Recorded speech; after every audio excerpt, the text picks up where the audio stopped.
What are we doing here? And where are we gonna go? It's like we just woke up one morning and then it's welcome to the show. Don't ask any questions, just go with the flow. Make as much money as you can and try your best not to get broke. Copy everything you see on the TV, from the hairstyles to the clothes, and don't think too often, just do exactly as you're told. And if you ever get confused, then just turn towards the alcohol. You'll still hear your thoughts, then just turn up the radio as you learn to live a lifestyle of drugs, sex, and rock and roll. But in all honesty, I just need to know, is there more to the cycle than growing and getting old? Living and dying just to leave behind a happy home and a whole lot of property that somebody else is going to own. I just really need to know before the casket's closed, 'cause I'm not willing to gamble with my soul, nor am I ready to take any chances. These are just simple life questions and I'm just searching for some answers. Like, what are we doing here?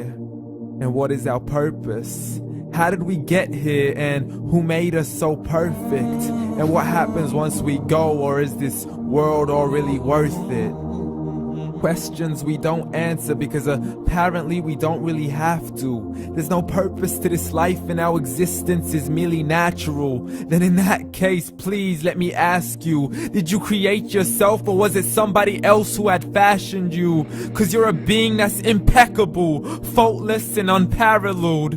You're a product of supreme intelligence and I'm merely being rational. For there isn't a camera on this earth that can come close to the human eye, nor a computer that can compete alongside the human mind. And if the whole world was to come together, we wouldn't be able to create a single fly. So many signs, yet we still deny. As science tries to justify that all this could come from none, when it's a simple sum. 0 plus 0 plus 0 cannot possibly ever give you 1. So from where did all this order come? For everything has its origins, a maker, a creator of its own. I mean, the only reason you're watching this video is because somebody had to press upload. So we can believe in the Big Bang, but I'd rather believe in He who caused it to explode. Allah, the creator of everything along with every single soul. The ever-living, the master, the only one who is in control. Unlike his creation, beyond our imagination. And no, he's not a man, nor does he have any partners in association. He's on his own. And no, he did not ever leave us alone. Just like every manufacturer, he left us with an instruction manual. The Quran and Islam, and I'm sorry to jump to conclusions, but it's the only one possible. The only definition of God is the one and only supreme being. It's logical, a book with 0 contradictions, with miracles that are both scientific and historical, all revealed over 1400 years ago.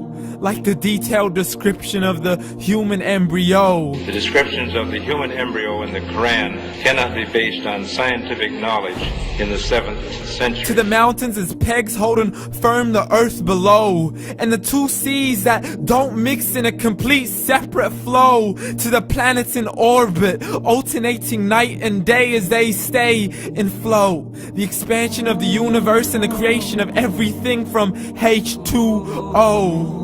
To the stories of the past and the preservation of Pharaoh. To identifying the lowest point in the land where Persia defeated Rome. The gushing fluid that created man in the glands between the ribs and the backbone. And not a word has changed, it's still the same. So please explain how all this was known over 1400 years ago.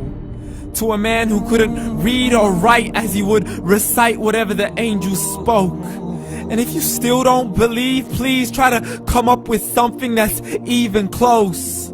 But you can't, so we took God as a mockery and his messengers as a joke. Muhammad could not read or write. How somebody who can't read or write gonna start a religion? Dismissed his scriptures as legends and tales of the ancient folk, as we live life according to our whims, desires, and hopes. saying this life is the only home we will ever know. We will live then die, then simply turn to bones. YOLO! Correction, after the grass dies, the rain arrives and it regrows, and Allah promises to do the same thing to your very soul and bring you back from your very fingertips to your toes, as the all-seeing supreme being watches us so close, and we are surely being tested in our wealth, our health, and our self, and everything that we've been blessed with. So believe, for we will surely be resurrected and be brought back to our Lord and account for every single deed, as He hands us our books and orders us to read. From the bad to the good and everything in between. You yourself are sufficient for your own accountability, so don't be mad at me. You are the one who thought He wouldn't come back to me. I gave you a whole life long to search after me, but you were busy in all that which was temporary. So read, and glad tidings to all those who believed. And if you disbelieve, read. And don't let that day be the first day you find out what your life really means. Read.